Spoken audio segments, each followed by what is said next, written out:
Assalamualaikum anak-anak. Buka buku tema halaman 123. Kamu akan mendapatkan 3 buah gambar. Nah, dari masing-masing gambar, kamu mencari ide pokoknya. Kita belajar ya mencari ide pokok dari sebuah gambar. Oke, gambar yang pertama adalah tanah liat.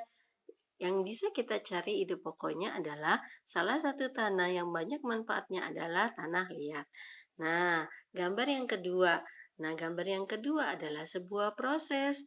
Jadi, ide pokok yang bisa kita ambil, kita bisa cari yaitu adalah untuk dapat dijadikan sebagai gerabah atau tembikar, tanah liat harus melalui beberapa proses produksi.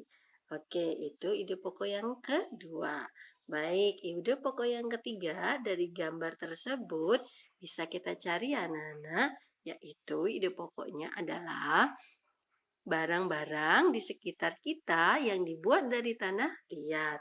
Nah, kalau udah ada ide pokok tadi, kita bisa dikembangkan menjadi sebuah paragraf ya anak-anak.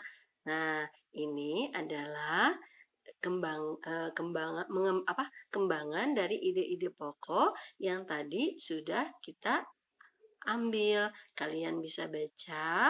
Jadi dari masing-masing ide pokok bisa dibuat sebuah paragraf, dikumpulkan menjadi sebuah cerita.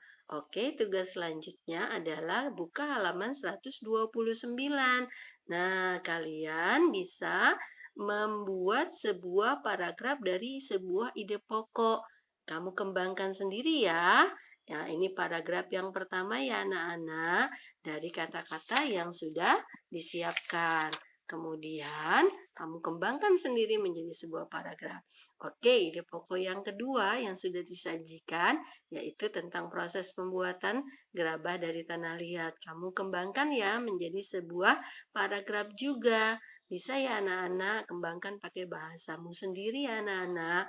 Oke, itu adalah ide pokok paragraf yang kedua. Kamu kemudian bisa paragraf yang ketiga ya anak-anak ya, yaitu tentang macam-macam peralatan yang terbuat dari tanah liat. Kamu kembangkan ya ide pokok tersebut menjadi satu buah paragraf. Nanti kalau sudah selesai silakan foto, kirim ke Japri. Terima kasih anak-anak. Assalamualaikum.